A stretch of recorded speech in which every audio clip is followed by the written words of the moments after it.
Good evening. Thank you all for being here. At this time, I'll reconvene the La Quinta City Council meeting for February 18th, 2014. The first item on the agenda is the Pledge of Allegiance. Please rise. Place your hand over your heart and repeat with me. I pledge allegiance to the flag of the United States of America and to the republic for which it stands, one nation, under God, indivisible, with liberty and justice for all. Thank you. First item on the agenda is public comment. Anybody wishing to speak on an item which is on the agenda, I'd ask that you please fill out a request to speak form. It's the orange form in the back of the room, and give it to our city clerk. Anyone wishing to speak on an item not on the agenda may do so at this time. Seeing none, we'll move on to confirmation of agenda. Are there any changes, additions, or deletions by staff? There are none. And nothing from city attorney as far as from closed session? No. Don't have to. And from council members? Are we gonna change the order, or can we change the order under the public hearings? Just switch 1 and 2? We can do that if council's in agreement. Sure. Yes. Okay, fine. Then we'll put number 2, number 1, and 1, number 2. Okay. All right. And All then right. on the consent calendar, I'd like to pull item number 3. for Number separate- 3? for separate vote.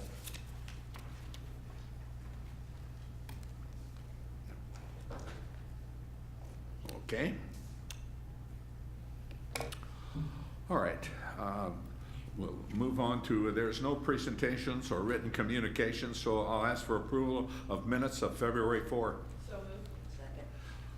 Please vote. Motion passes unanimously, yes. Okay. Move consent calendar as amended. Second. It's been moved in second. Please vote. Motion passes unanimously. Okay, you want to do number 3, Terry? Yes, I'd like to just make sure that we get some additional information on this as far as the reference in the staff report to declaration 209, that staff seeks council authorization to take the necessary action to gain compliance if the subject property is transferred. I'd like to know exactly what you mean by that. If the property is transferred, there's an obligation under the settlement agreement, which was actually never executed, but it was the intent of the parties that we would hold back and not require the reconversion of the garage back to a garage until there was a transfer of the property, where she wasn't living there. So is this recorded? No, it's not. So, I think we might have a notice that has been, a notice of violation that's recorded on the property. okay, what, I think my concern is this is going on for so long, and it obviously, Mrs. Cormarco is not going to get weller, she's gonna get sicker. Correct. And sooner or later, this property is going to be in limbo. And I don't wanna see somebody else moving in, and we're stuck with this. We need these improvements made. Correct, which is So- why we just periodically kick it over. We went out and checked to make sure that she was still living there, and she was. So we can do it a shorter amount of time, bring it back sooner if you like, or, Can we have this recorded on the property? well, we can do a notice of violation on the property, but we had this agreement,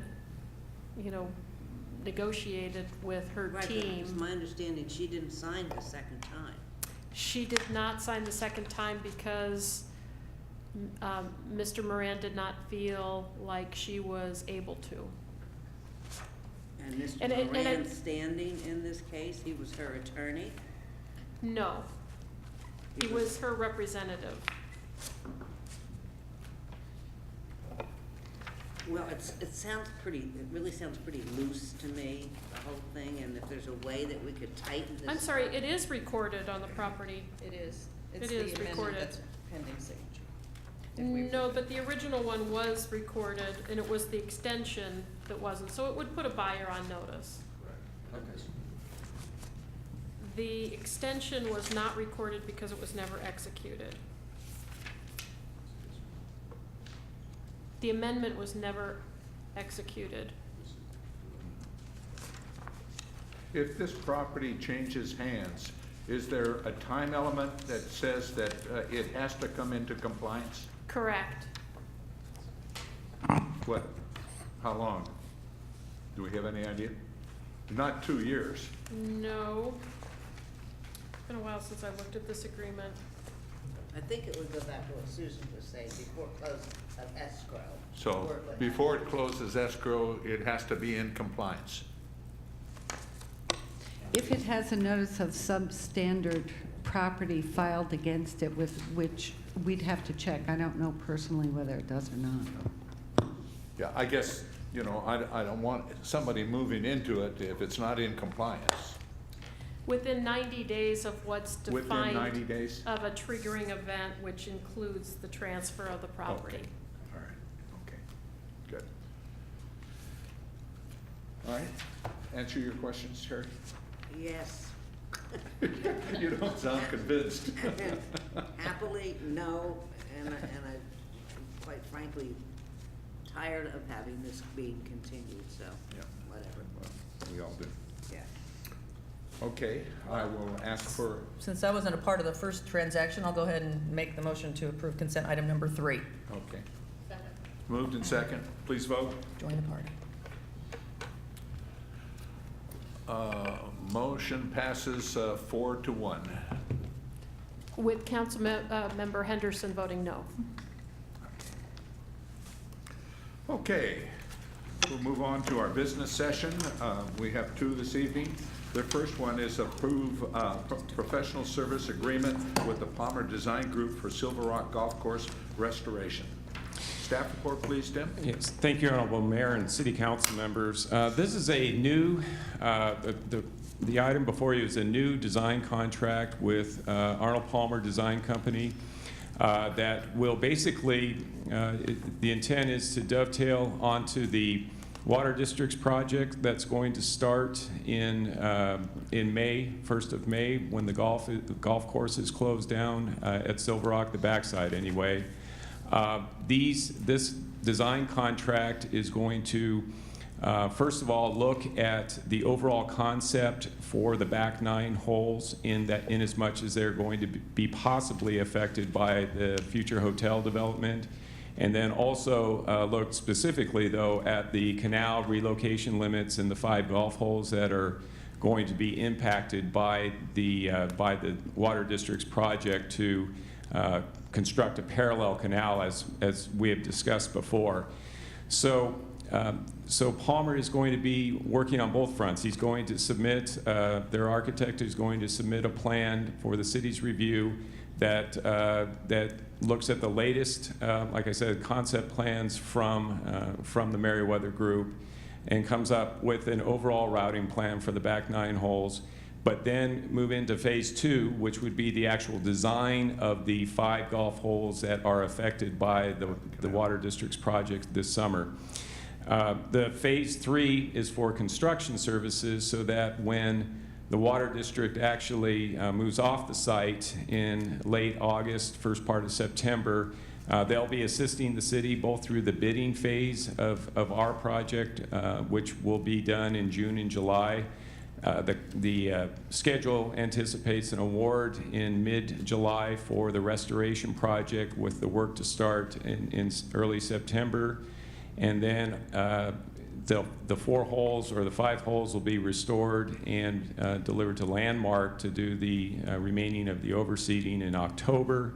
And then if all goes well, we'll be open in early November, just as we have in previous years, and only lose golf play on the backside from May 1st through the end of the summer. So that's what's contemplated under this contract. It doesn't include any design beyond the canal holes. That would be under a later agreement. It includes, there's also going to have to be some civil engineering work attached to Palmer's work in order to make the plans buildable by a golf contractor that the city would hire through its bidding process. That's in here as well. And so that is basically it. We have had, just to update you on the discussions with the Water District, they have softened on a few of their positions, I'm happy to report. If you recall, the new cross-section of the canal, after it's relocated, is going to have a maintenance road on either side. That will still be have to be part of the construction of the golf holes around it. And then there will be a buffer area, which before was going to have to be all native plants and basically out of play for golf.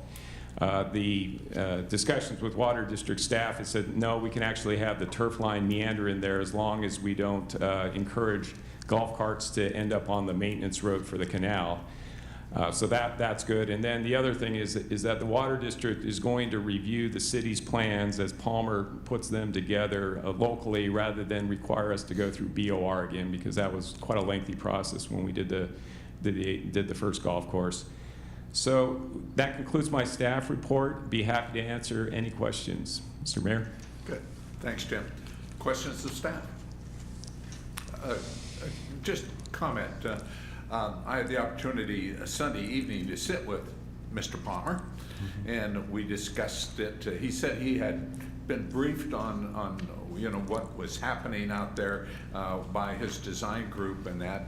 And I mentioned to him that it was a shame that we were going to have to go through this, that it was too bad that we couldn't make the agreement to run it up Jefferson and up 54 and get rid of the canal totally out there. And he said, well, it'd make the design much simpler and actually a better golf course if you had been able to do that. But he says they'll be able to handle it, but he said it wouldn't be as designed as well as they would really like it, strictly because of the canal configuration. Right. But he said they can handle it. Christie? Yeah, I have a question, and I did talk to Frank about this today, but our civil engineer, RBF, is going to prepare the final grading, drainage, and irrigation design. Yes. Historically, shall I say that we've seen cost overruns and other, haven't we? And, well, historically, they've made boo-boos, let's put it that way, in what they're doing. So is this the only game in town? Well, RBF was selected, I believe, through a competitive process way back in, I want to say like 2006, 2007, to get the original infrastructure design and so that has been a continuing obligation, if you will, for the project. And although we've adjusted their scope to go back and hire a new civil engineering firm would definitely add time at this point. And if you look at the schedule, we basically have 2 months to pull everything together, get it approved by the Water District, and get out in time to get out to bid. So we will be watching them very closely, though. Okay, good. That's really what I wanted to hear. Thank you. Good. Any other questions of staff? No. Seeing none, I'll entertain a motion. Don't everybody speak at once. Well, I'll make a motion, Mr. Mayor, that we accept the staff proposal for the Arnold Palmer Design Group. Been moved in second. Please vote. Motion passed unanimously. Okay. Business item number 2, and that's support California Senate Bill 69, Assembly Bill 1521, oppose House Resolution 29, and direct staff to develop legislation policy position. Art. Thank you, Mayor and Council. Chris? Thank you. The item before you relates to 3 pieces of legislation and potentially the creation of a legislative policy guide for the city. So I'll first begin by going into the 3 pieces of legislation. SB 69 and AB 1521 both relate to restoring and providing vehicle license fee revenue back to cities. So the League of California Cities, as well as the Riverside County Division, has taken particular interest in these bills because the vehicle license fee revenue source in 2011 was directed away from cities by state action. So restoration of this would provide funding back, and especially to the newly incorporated cities in Riverside County who utilize this funding source as their primary means of fiscal health. So staff is recommending support of these 2 pieces because it restores local funding to local government. The other piece is House Resolution 29. So it's a bill that was recently introduced, and what it does is provides new and additional restrictions when the city is considering contracting out for services. So we believe that it would increase cost in providing services as well as provide unnecessary requirements that would impede our contracting ability. But these 3 pieces of legislation are examples of requests that we received frequently. The city receives requests frequently to weigh in on pieces of legislation moving through Sacramento or Washington, D.C. And so staff, should you wish us to pursue it, is recommending the creation of a legislative policy guide. What it would do is it would outline the city council's positions on key legislative items affecting the city. It would identify top priorities and goals for the city in this space, as well as outline different trends that would impact the city going forward. So what it also does is we would use this document as a guide in being able to proactively monitor and respond to legislation as it comes up. If this is something you would want us to pursue, we would bring it back for your consideration in March, so next month, and it would be reviewed on an annual basis. So again, it allows us to handle requests such as these by preparing letters so long as they're consistent with the city council's positions for the mayor's signature and for us to send out. So with that, that concludes my staff report, and I'm available to answer any questions. Good, thanks, Chris. Questions of staff? No, but if I could comment on the item. Go Did you ahead. have a question? No, I have a comment, I guess. Oh. The division league met last Monday, and because, and I know you folks hear all the time, write letters, write letters, write letters, write letters. And that's part of what divisions do in their own neck of the woods, is try to get these letters written. We actually undertook a new project. Each one of us adopted a sister city, so that when these requests come out for these letters, because I'm on the board, I have that information, then I've adopted Indio, and it's my job to make sure Indio gets the same information. And we're trying to be upfront on this and get, if we take it to the city council and the council votes on it, then the staff can write the letters instead of, the staff isn't gonna write letters unless we direct them to do that. And we're not gonna write letters, and I'm not sure why, but I guess it's because we don't like to write letters. But I think it's gonna be a good system. I think it's gonna work very well. And I have a board meeting at the end of this meeting, this week in Sacramento, and I plan on bringing back the current pieces of legislation that the league is concerned about this year. And this HR 29, when you start seeing the material on it, they go about it as it's kind of like a transparency in government, and that it's trying to prevent cities from doing any outsourcing at all, just like they did shortly after Riverside County contracted with LSSI for the library. The legislature changed the law, and nobody else was allowed to outsource after that. And what they're saying here is they don't want us to outsource for lighting and landscaping. They don't want, they want to take all of that away, because cities are, when we outsource, the community doesn't have any input into these people that we've we've outsourced to. So it's going to be, it's really going to be, I believe, one of the big issues up there this year, because they're going to push to get that through, and we got to do a great big huge pushback on it. So this is kind of here so that we begin to recognize how important some of the pieces of legislation is going to be that's up there this year.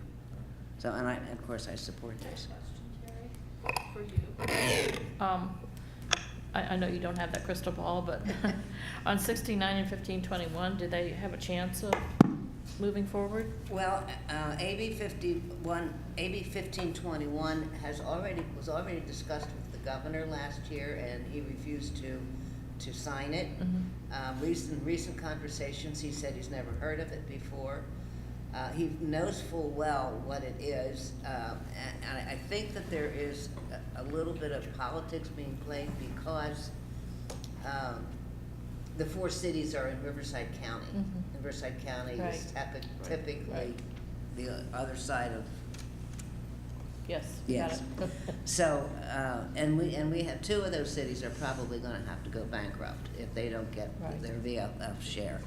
The second part of it, the second part, SB 89, which would bring the formula back to where it was before he made these changes, whereas if we were to annex in property, we would then get what VLF we would have gotten before he took it away. I don't think he's concerned about current cities and whether they want to annex or not, and if they want to annex, I doubt seriously if he cares whether we get any VLF. So I'm not sure that he would even care about the second one.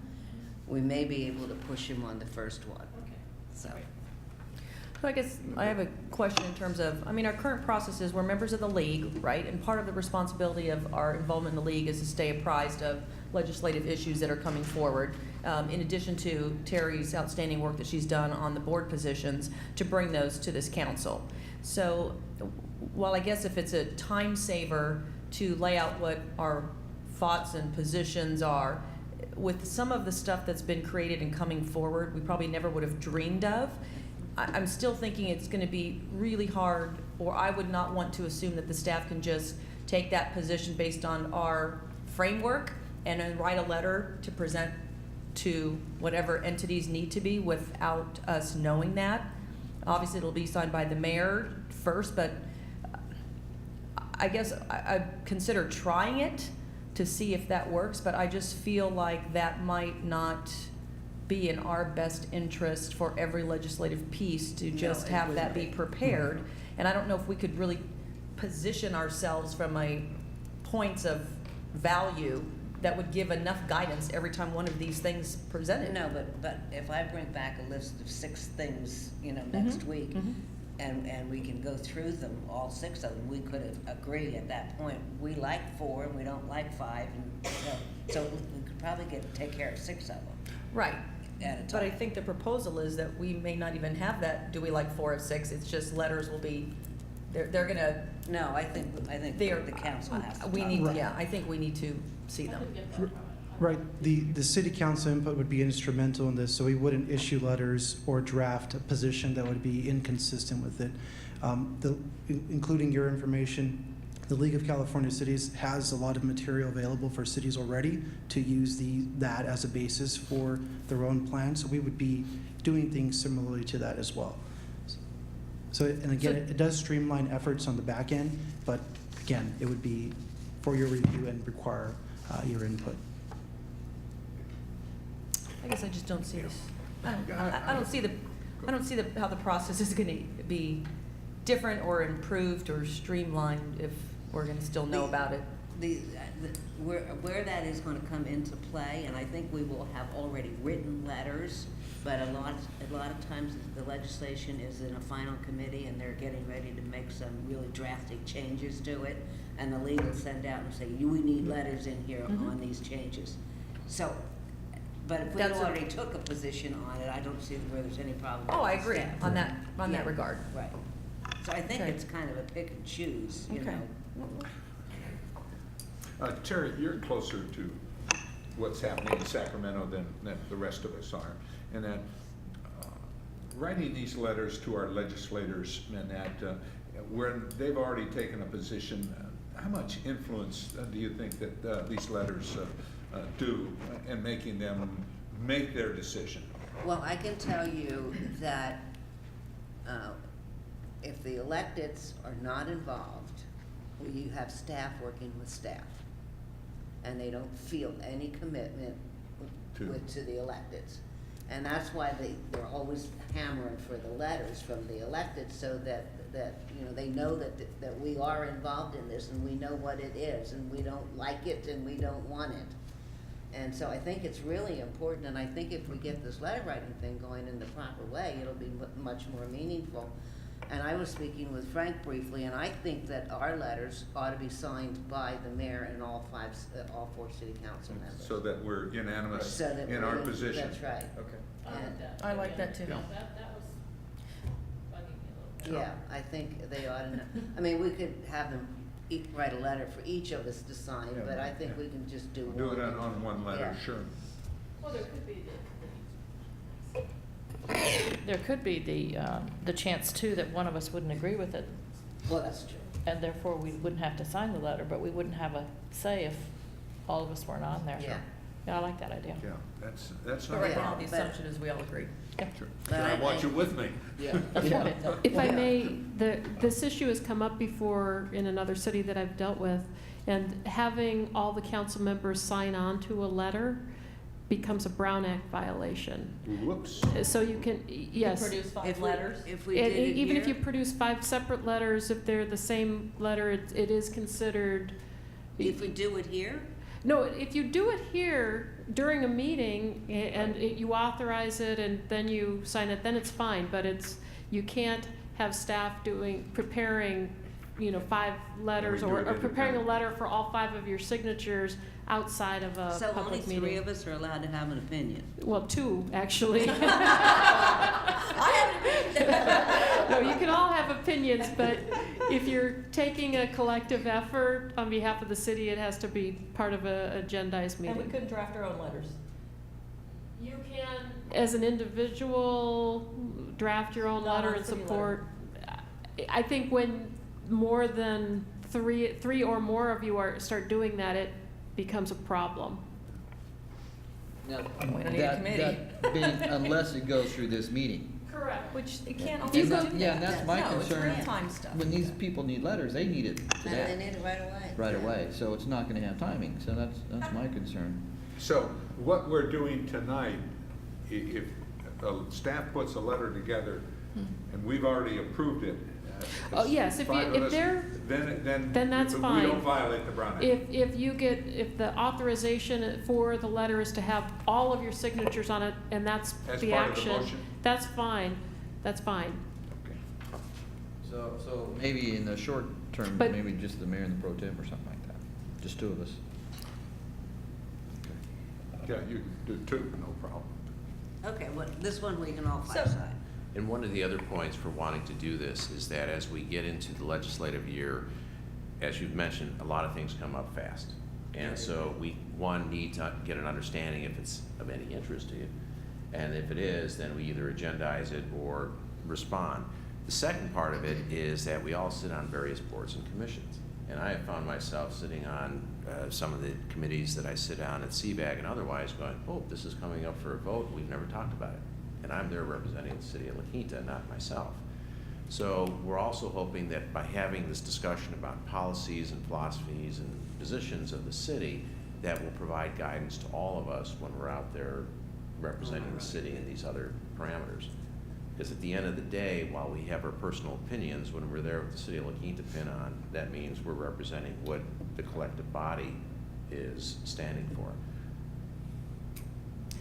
All right, so if we approve this particular business session item, directing staff to develop a legislative policy position process, that policy position and or guide will come back to us. Absolutely. No, shush.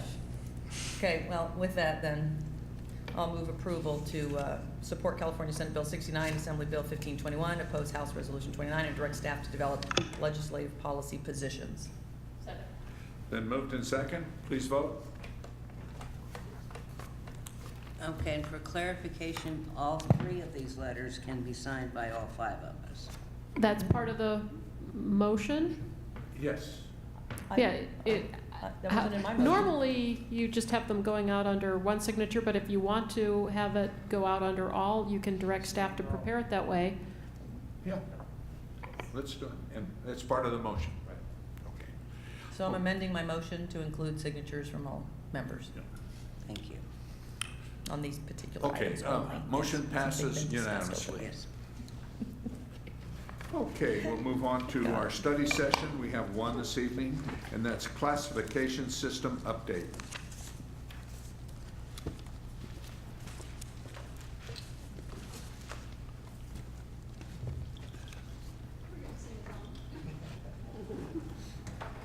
Staff report, please. I don't know who's going to take it over, but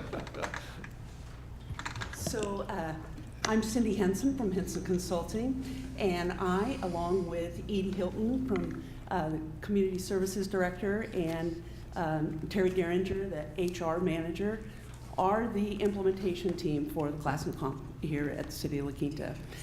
And our job here today is to share with you where we are on the classification system. And I want to point out a couple of items to begin with. One is that there are 3 components to this project. There's the classification structure, there's the salary structure, and there's the performance review structure. And all 3 are tools that are used by management to be able to influence the direction and the performance of the city.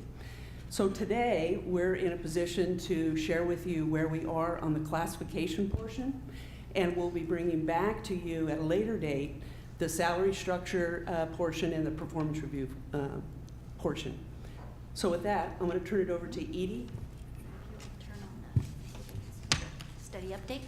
So the first part of this is to go back a little bit and talk about the why. Why are we doing this? And what we would say about that is our organization has gone through tremendous changes in the last several years. This, and most of them, many of them very positive. This is the next step in moving the organization in that direction. Our current system offers very, very little flexibility, and it's cumbersome. And so this new classification does some things to improve that. And we're going to speak to you about that specifically. The reason we're doing this, the vision, is to create a high-performing organization and to reward employees based on their performance rather than the current system that we have now. And to also, an important element would be to meet those changing needs we see in the future with changes in employees, changes in retirements, and the like. Our strategy is to broaden the narrowly defined job descriptions that we currently have and to allow employees that have similar bodies of work throughout the organization to be in the same band. And by doing that, it breaks down the silos, it allows for more opportunities for employees to move within our organization, increases the flexibility of that, and it doesn't limit someone to only being able to work in a department. The salary survey will provide us the structure that fairly compensates employees for the work they're doing, but also gives us the latitude to reward for performance for those that exceed performance, and to attract others when we have a need to do so. Regarding the empowerment, this new system allows for growth and creating a structure that supports and encourages employee growth. And by that, it could be as simple as working in a different department, learning new things about that department, or increasing the learning or the development of an individual employment so they can move within different layers within the organization. And there's not such a rigid structure. So we're going to speak to you a little bit about some of those details and how it'll work. So Terry? The slide you see before you shows our existing classification structure, and which is comprised of salary ranges and salary steps. This is called the step and grade system, and many cities throughout the nation use this currently. Some facts about our existing classification structure.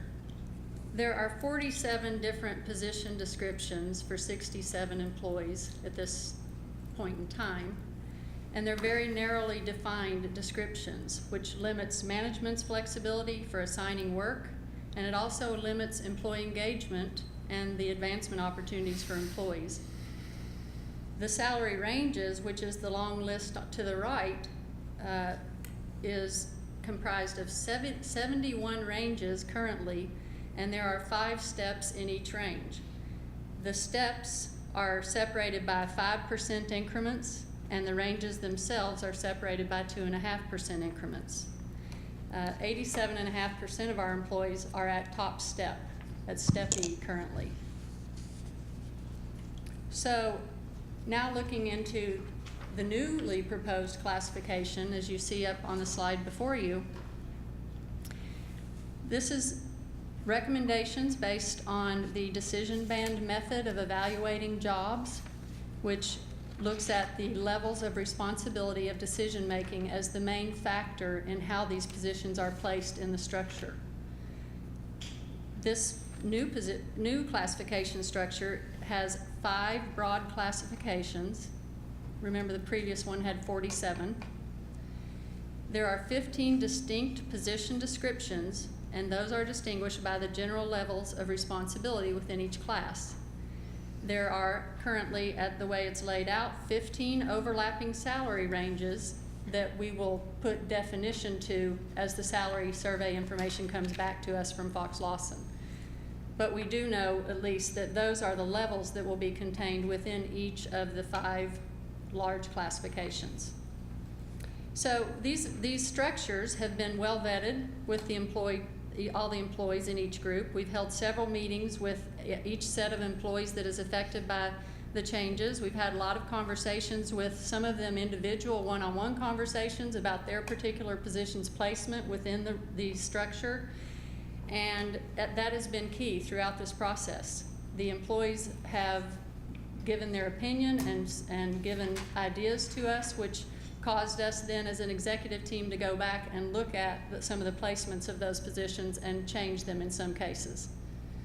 So we're planning to continue with this strategy as we go forward and discuss the results of the salary survey and any recommendations that come out of that survey from Fox Lawson. We'll be discussing that also with all the employees so that we can get their feedback on that item. Which brings us to the next steps.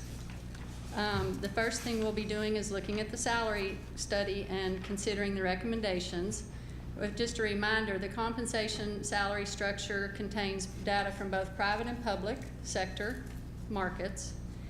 And we will also be considering, it's not a purely market-based survey, we're also going to be considering internal equity and external market data when we look at what they're going to give to us.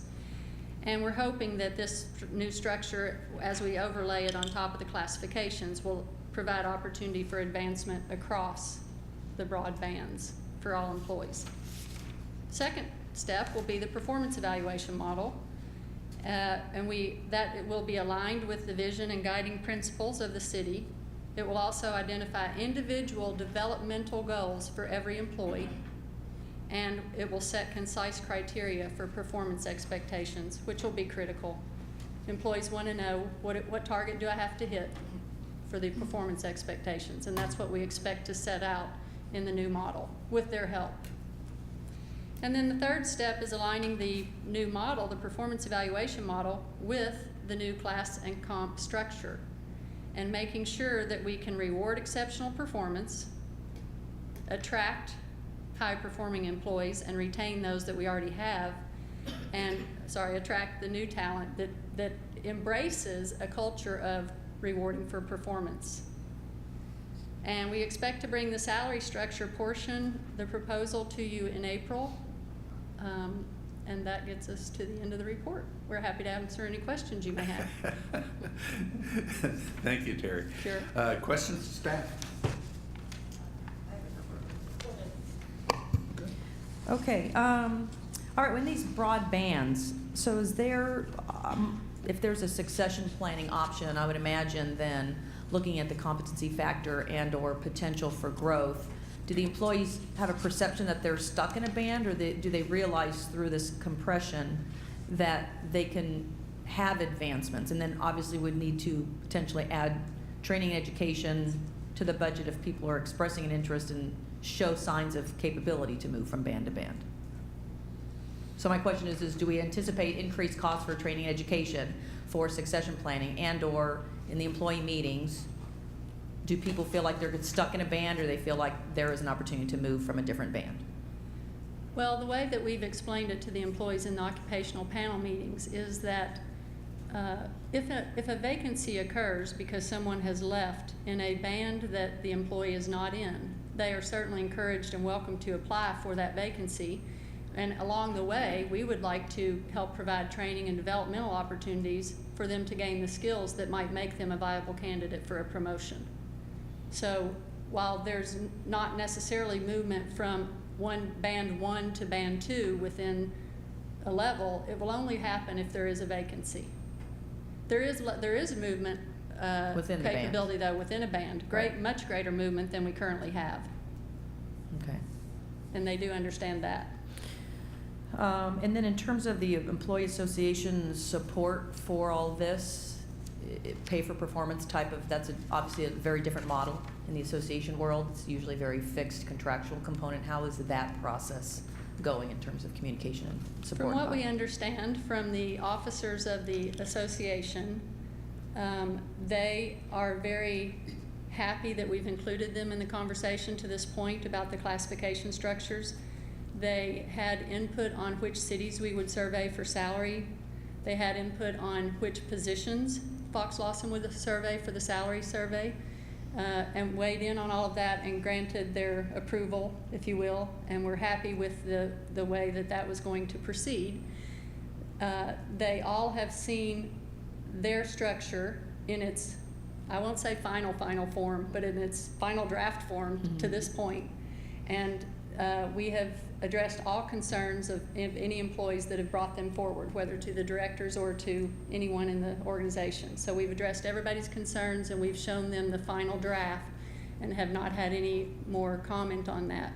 I think, like many of us moving into this pay-for-performance model, we aren't quite sure how it's going to end up looking. And so some of us, including some people in the association, are reserving judgment a little bit to see what's it look like when you put the salary overlay on top of it. What does that mean to me personally when I see what my new salary range is? So I think they're with us. Definitely, they trust the information they've been given and that we've shared with them so far. And I think that's the way it will continue as long as we keep an open line of communication with them, which we plan to do. And I guess I would imagine when the compensation part comes back, I wouldn't anticipate, but then again, I don't know, maybe you have an inkling, that there may be some people that need to adjust up to fit into that category, but are you anticipating that anybody would be decreased, and are we even allowed to do that? We have told the association and all the employees actually that there would be no decreases. We were going to Y-rate, what they call Y-rate, any employees where it shows that they are currently above the market rate or the middle of the range. So their salaries would stay exactly where they are, wouldn't go down just because they're currently paid more than the market pays. And there are a few of those I think we'll see, just like we will see a few that are not quite at the range minimum yet. So we will have to probably look at making some adjustments. Okay. Just a couple more. And then on the performance evaluation, is most companies are going towards the 360 eval process across the board. Do we know what type of evaluation tool we'll be using? So it's clearly a peer input in addition to their supervisor's input? We have discussed bringing the 360 evaluation to supervisor, manager, director levels and above, anything in that category. And we anticipate creating models for each of the 5 bands, each of the 5 groups that you see up there. I'm not sure that we will take the 360 evaluation all the way down to entry-level positions, but we're definitely going to incorporate it into the upper-level positions. And then I guess my last question is if we're stepping out and doing this first, so to speak, maybe even in our valley, and down the road there's a vacancy and somebody from another city applies, do we have a mechanism of maybe where they are and their salary is versus where they might fit into a band, and how that, do you think that's gonna be an easy process, that they may be going from this 47 positions to a 5-category position, and that would be able to transition? You know what I'm saying? I mean, I can think see it actually provides more flexibility for the city, because now we are not restricted, if you will, by those 5 steps that are within a salary range. If you find someone who is applying for a position who brings a great wealth of knowledge and expertise to it, you know, you can, as a manager or city manager, decide what do we need to pay to get this person? And if we really, you know, especially specialized positions. And with normal positions that are existing throughout the valley at other cities, we should be right in the market with them after this study is done, because that's who we surveyed. They're same cities, these cities in the valley are part of our survey data. So we should be right in the ballpark with those people coming from other organizations. Okay. That's all the questions I have right now. Thank you. Okay, Terry, anything? Excuse me. Yes, I was at the conference last Thursday of mayors. It was a league city managers, not mayors, excuse me, city managers conference. And during the process of being there, and I knew quite a few of them, we got to talking about what they're doing in their city, which is similar to what we are doing here. And of course, I talked out in front of everybody and said how far along we were with this, and you know, and that we are going to be doing a display of this and a presentation at the league's conference in November. And I think so. Everybody's really excited about hearing it, and I think an awful lot. It's just amazing. I just feel that these kinds of changes are going to be, they're going to be all over the state of California. There's going to be cities behind, and I don't think there's going to be anybody in front of us, but there's going to be cities behind us, and they're going to catch up to it. And I think that in the total sum of all, cities are going to operate better. I really do. I feel very confident, and I'd like to compliment our staff, all of the staff that's involved in this, which all of the staff is involved in this. Right. For doing what you said they're doing. They're reserving their judgment. And that's what a lot of people out in the public aren't doing about the assessment district, reserving their judgment until they learn about it.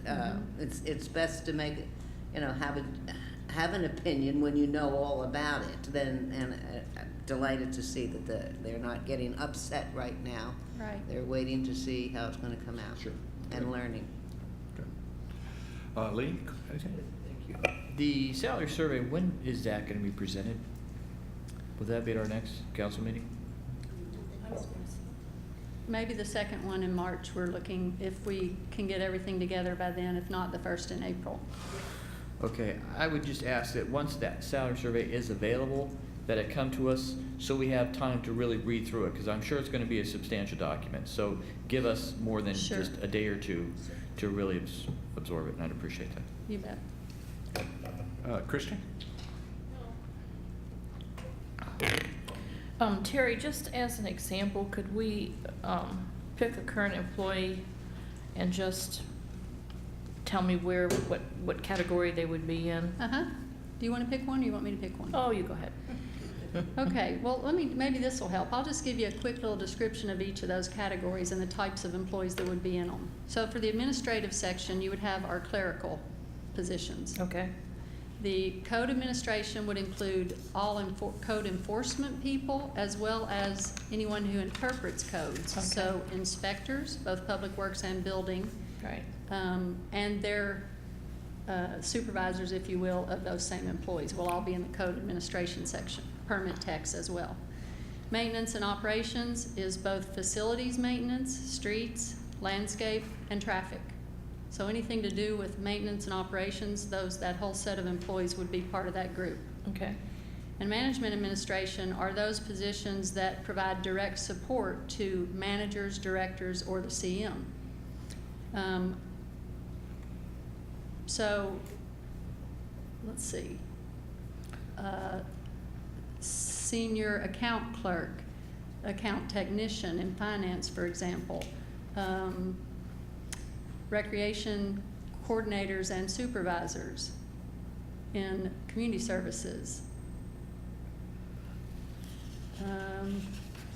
I think I have it. Yeah. I was just, And then management is managers, directors, and the city manager. I was just thinking about some employees in my own mind and trying to fit them into the slot, but I bet you've already thought about that.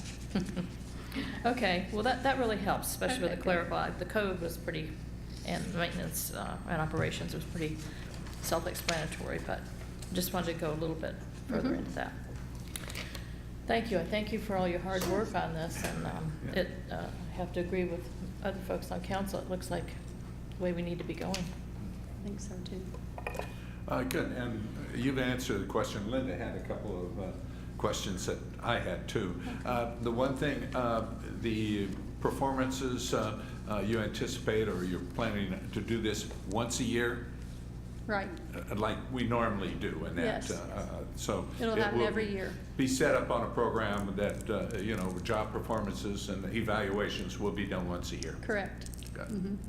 Okay, good work. Looks good. We'll be looking forward to seeing the salary review. Complete change. Thank you. And that, okay. Nothing else? All right.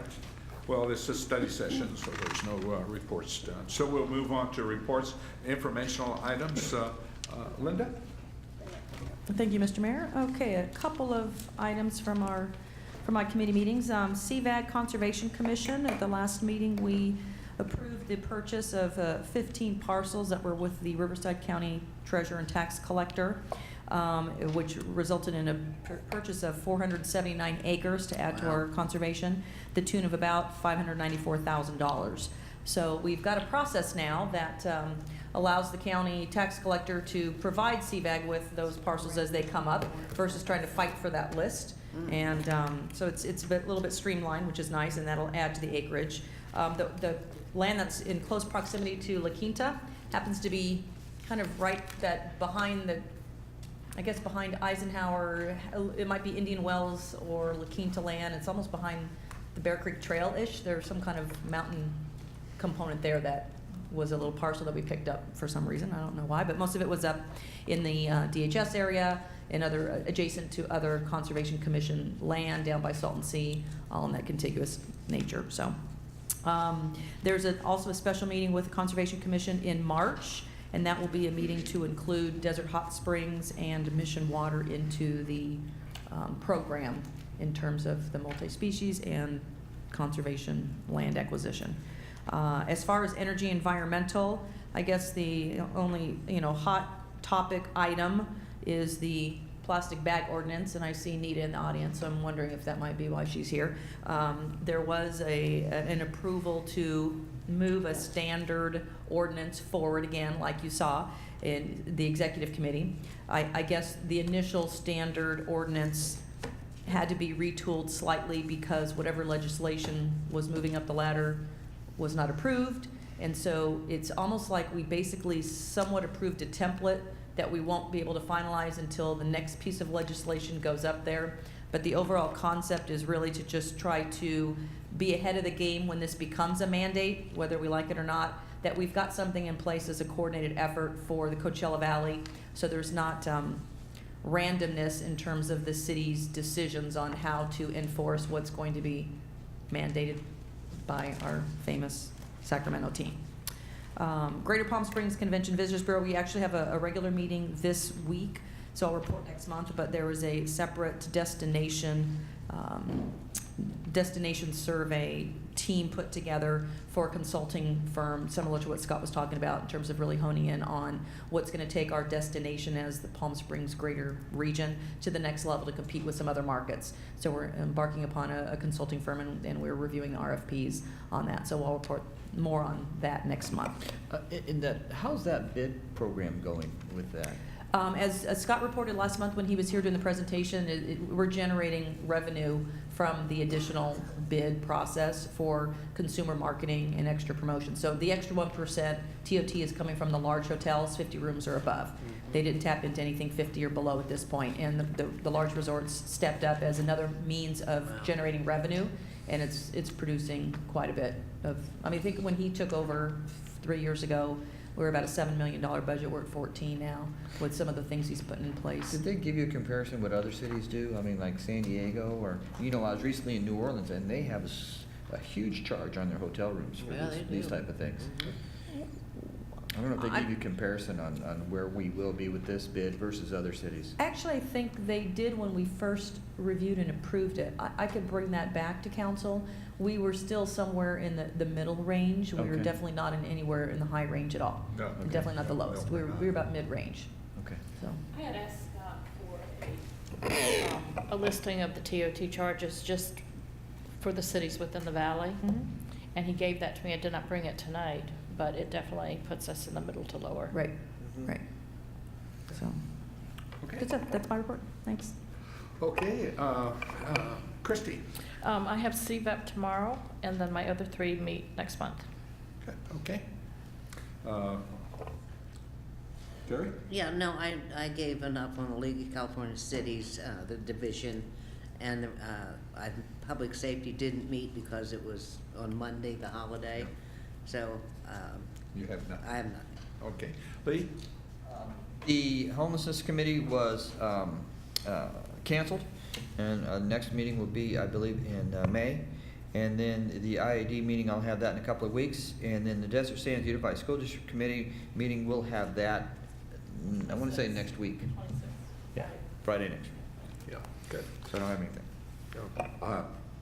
I'm like most of you. I didn't have any meetings in that. I would like to announce, though, Sunline, today, we did a part of a dedication to our new administrative buildings. And they had a great big beam, and they had some sort of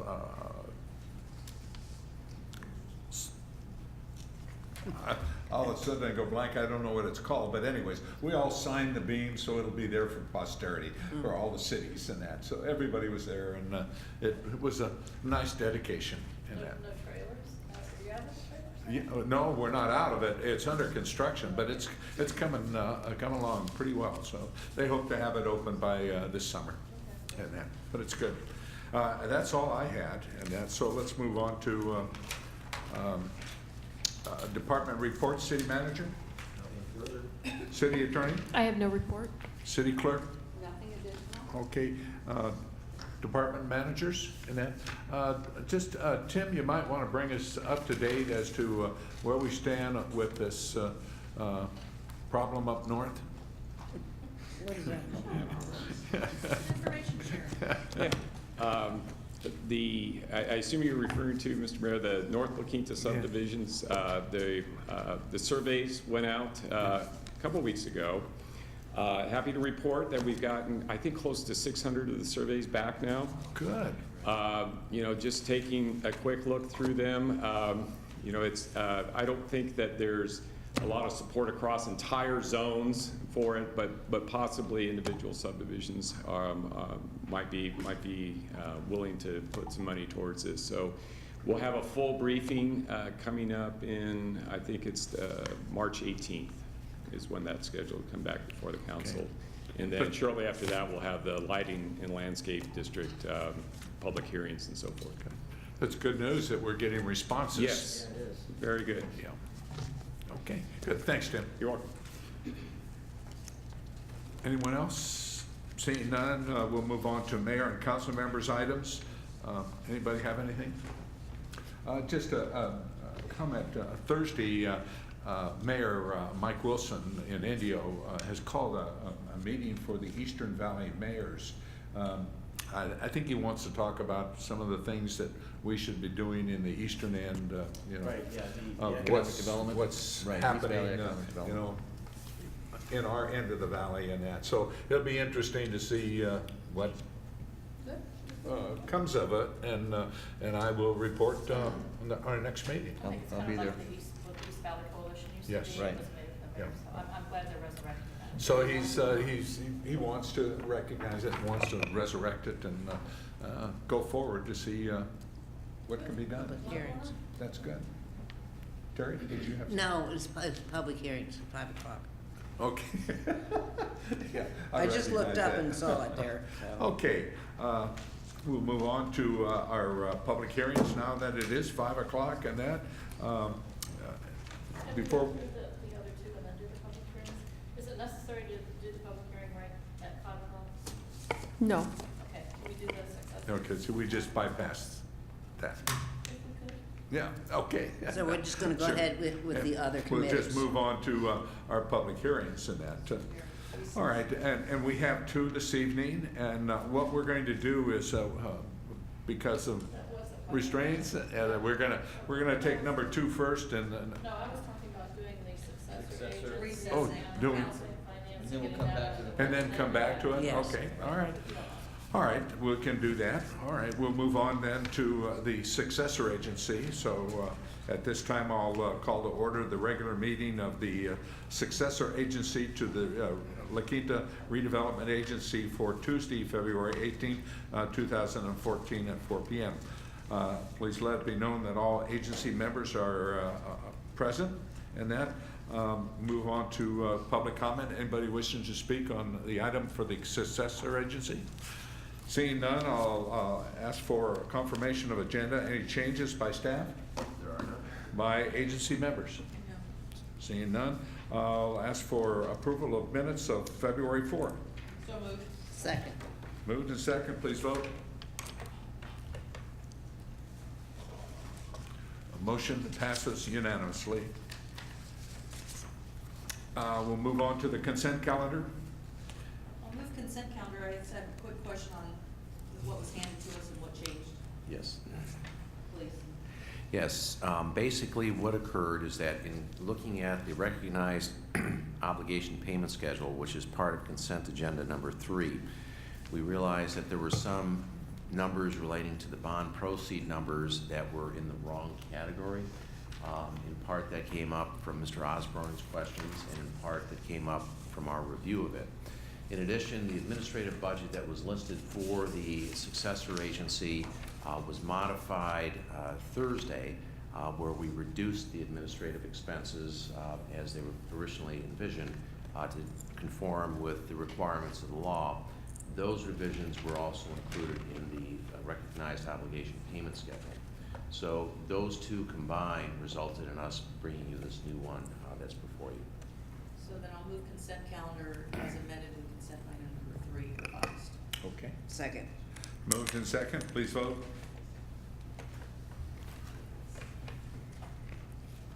Motion passes unanimously. And that, we'll move on, I'll ask for an adjournment then. Move adjournment. Second. Moved and second, please vote.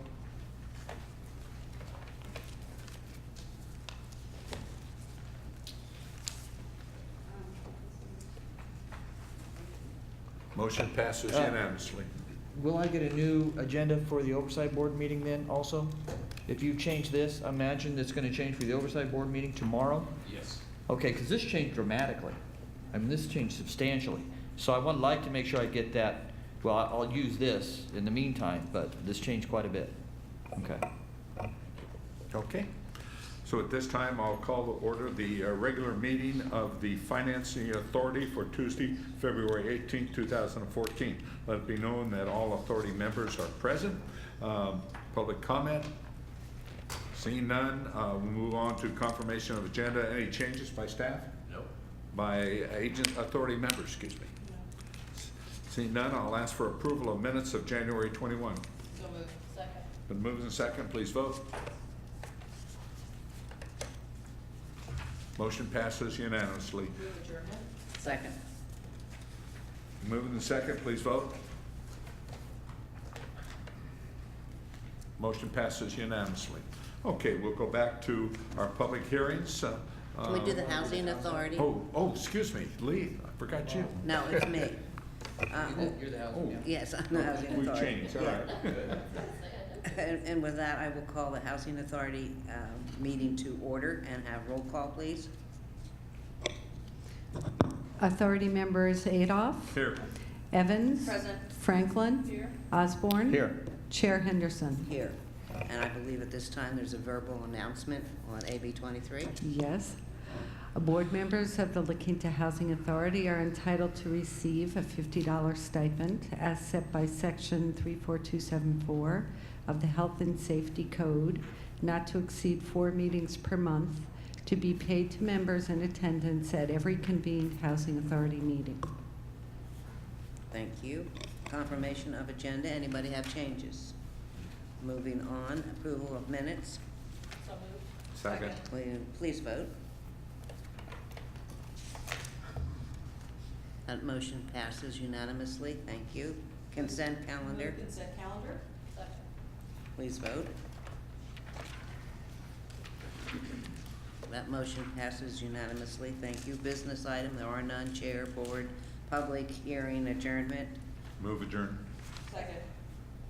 Please vote. We are adjourned. Come on, lights. There we go. We are adjourned Okay. unanimously. Council is still in open session, and we'll move on to public hearings. We're going to reverse public hearing 2 and 1. So we'll take public hearing 2 first. And that is to adopt a resolution to approve tentative map 36539-R, a reversion to acreage to consolidate parcel map 29052, resolution 2013-007. Staff report, please, Tim. Thank you, Honorable Mayor and City Council members. Ed Wimmer, Principal Engineer of Development Services, will be giving both of these staff reports for the public hearings. The year is 1999. The Best Picture Award winner was Shakespeare in Love. Best Actress in a Leading Role, Gwyneth Paltrow won for her work in Shakespeare in Love. And Best Supporting Actress was won by Judi Dench for her work in Shakespeare in Love. The Grammy went to, anybody? Celine Dion. She won for My Heart Will Go On, the theme song from the Titanic. Why do I share with you these nuggets from 1999? Yes, please tell us. Because this council action before you this evening is basically the developer is asking to turn back time to 1999. In essence, the reversion to acreage is to turn back the time to the way this land was in 1999. I have a few points to make on this, but I find it's easier to do it with some pictures. So Tim, could we go to the first picture slide, which is the third slide in the presentation. Back in 1999, parcel map 29052 was a supermarket anchored project with 7 parcels and 2 lots, and it's in the northwest corner of Jefferson Street and Avenue 50. Next slide, please. That map was filed in 1999. It had requirements for improvements to be built along Jefferson Street and along Avenue 50, as well as sewer, water, all sorts of improvements on the inside for the commercial developments that were to be developed. There were going to be an anchor supermarket and then various pads around it. Since then, the anchor supermarket has severed their ties to the project, and this evening the developer is asking that the hands of time be turned back to 1999. All of the requirements that were placed on the map as far as the expensive improvements be forgiven. The lot lines that used to carve this piece of land up into 7 different parcels and 2 different lots be completely erased, and it become one parcel by itself. That's in essence what you're considering this evening. Next slide, please. And so as you can see from the parcel map 36539-R, which is the reversion to acreage tentative map, there is only one parcel that's going to be activated instead of the 7 and the 2 lots. So the major points, there was a recorded final map done in '99. The project was anchored by a supermarket. The supermarket is no longer involved with the project. There were very expensive bonds associated with the improvements that, if the council chooses to adopt this action, would be forgiven. The bonds would be returned to the developer, and those improvements would no longer be required of the developer. The city, with its project along Jefferson, has built the improvements along Jefferson Street. However, no improvements have been built along 50, and if this action were to go forward, the developer would not be required to build those improvements along 50. On January 14th, the Planning Commission considered this application, and they made a finding for approval, so they're recommending approval. And staff also supports the request. The right-of-way that was required from the original parcel map has been dedicated and accepted by the city, so the city does have the right-of-way, but the city does not have any funding, at least at this time, identified for the improvements. And as I mentioned earlier, the developer would not have to complete these improvements if this reversion were to be passed. Next slide, please. So with that, the recommendation is that the public hearing be opened unless otherwise convinced by testimony during the public hearing. Staff recommends that you adopt the attached City Council Resolution number 2014-007, and that you approve the reversion to acreage that will consolidate parcel map 29052, subject to the attached findings and conditions of approval. The applicant is here in the audience, and Tim and I are also standing by to answer any questions. Okay. Questions of staff? Lynn? Yeah, I just have one. So when you say they are no longer obligated for those improvements, if they come back with a new design, that would re-engage their obligation, correct? That is correct. When they come back with a new tentative map, then council could impose new conditions of approval, which would include improvements and other appropriate infrastructure. And so is there not, why wouldn't we just reverse the acreage to eliminate the 7 into 1, but still keep the infrastructure components in place? What's the difference between just wiping it clean and saying, okay, you can have one parcel, it's now dirt again, but those other things are still there? If they're going to be there the next time they come back. Well, you can fashion them for the development that comes forward at a future time. If there's some condition that the council, for some reason, really wants to keep, there is an option, an easement or the like, there's an option to put conditions on the reversion to acreage. But the whole reason that they were going through this is to get out from under the bonds to do those work for a project that's no longer going to go forward. So my recommendation is that you just condition it when it came back, but you'd want to make sure you got any right-of-way you need, but I think you've already gotten that. Okay. I think we're cool. Anybody else?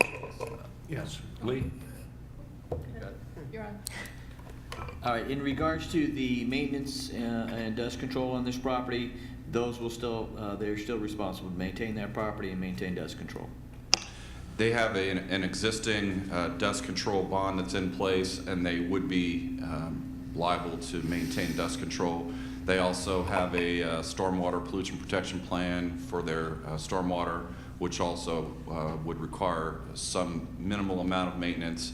They have been very cooperative with city staff, allowing the city forces to do minor grading on the property. So, but the short answer to your question is they are going to have some maintenance obligations with regard to stormwater and with regard to PM10. Thank you. Okay. Christie? That was my question. Oh, I have a question. Does Albertson have any rights on that? Do they own any of that property? I would defer that to the applicant who is here. So at such point that you open the public hearing, perhaps I would encourage you to give the applicant a moment to address that question. Okay, thank you. Unless there's any other questions of staff at this time, I'll open the public hearing. And the applicant has the opportunity to come up and address us. Good afternoon, Mayor and council members. My name is Greg Beaver, 34 Via Las Flores in Rancho Mirage. And Albertsons is no longer involved in the project.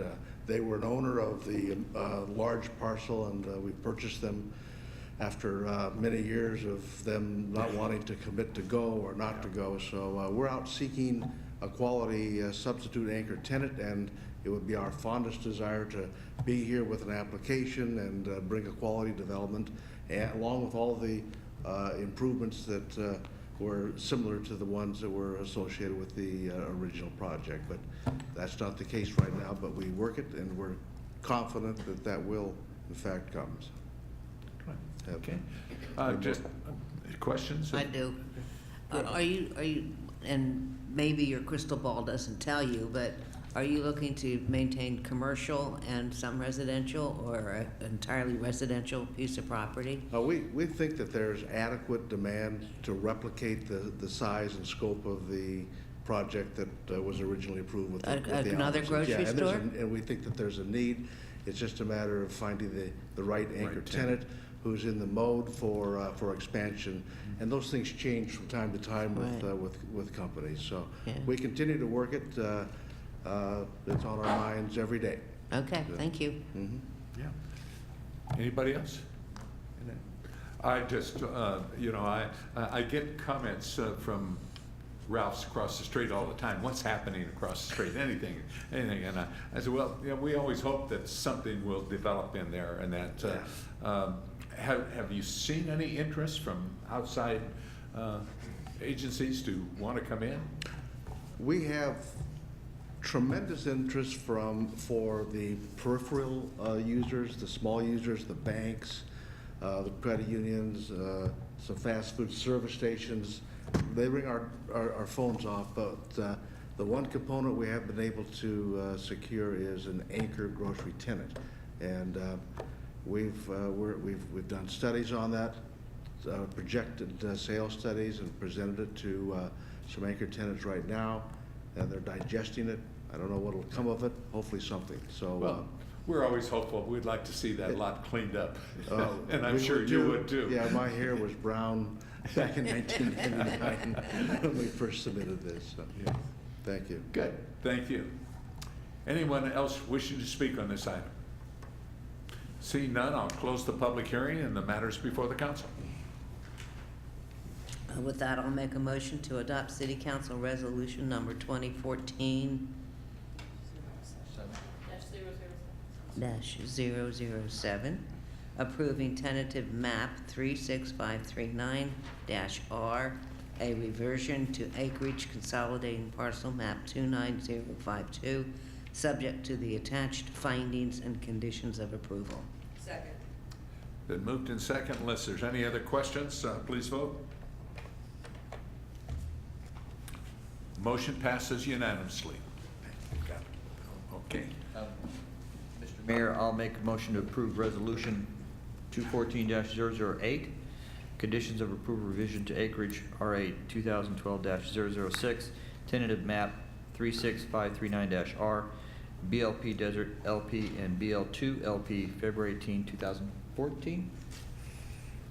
Second. Moved in second. Please vote. Motion passes unanimously. Okay, we'll move on to public hearing, which is now number 2, which was number 1. Adopt a resolution to vacate a portion of a public utility easement located at PGA West Signature Project east of PGA West Boulevard, Resolution 2014-006. I would at this time have to excuse myself as I live in close proximity to the project. And I have to recuse myself because I live in close proximity to the project. Good night. All right, thank you very much. And you'll take over and I'll close take it up. from here. Thank you, Mr. Mayor. All right, so can we have a staff report on this item, please? Thank Going you, back to council 19. members. The item before you, we have no movie trivia or Grammy trivia on this one, but it is fairly Appreciate it. straightforward. Can we go to the Exhibit B slide, please? There's 4 major points. As you can see from the slide, there is currently a 60-foot wide public utility easement that runs through the heart of what used to be Eden Rock, and it is now called Signature, the last remaining development in PGA West. The developer has plans for this project that do not include a public utility easement running through there, so they requested that the easement be vacated. We've contacted all the utilities. None of the utilities have any currently have any facilities in that easement, nor have they objected to the city proposing vacating the easement. And on the 14th of January, the Planning Commission made a finding that the vacation of this easement is consistent with our general plan.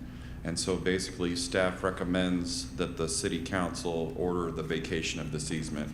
And with that, staff stands by to answer any questions. Thank you. Any questions for staff? Yeah, I have a question. I think I read in here, and I'm not finding it real fast, but I think I read in here that the PUE, even on the outside, was not going to be used. So why don't we just abate it all? That's an excellent question. We had asked, the short answer is the developer incurs costs to prepare the legal descriptions, the plat maps, the mailings, and it is a very costly undertaking. They did not volunteer to prepare legals, plats, do the mailings, prepare the labels, and basically incur the extra costs that it would have taken to vacate the remainder of the parcels. The vacations are normally... Was the remainder of it still the remainder on of the PUE, I'm sorry. Was it still part of their property? It was not part of their property. So, okay. Okay. So the short answer is they only paid for the portion that affects their property. When another property comes in, they will pay the portion that will affect their property. Okay, thank you very much. You're welcome. Anything, Linda? All right, then, if no other questions at this time, I'll open the public hearing. If there's any questions regarding this item. There being none, I'll close the public hearing and the matters before the council. With that, Mayor Pro Tem, I will move approval to adopt City Council Resolution Number 2014-006, vacating a portion of a public utility easement located at PGA West Signature Project, east of PGA Boulevard. Second. All right, we have first and second, please vote. That item passes unanimously. If there be no other items tonight, I'll take a motion to adjourn. So moved. Second. First and second, please vote. Thank you, we are adjourned. 5:20. I can make the 6 o'clock CrossFit class if I hurry. I can call for a pizza. Take a pizza home.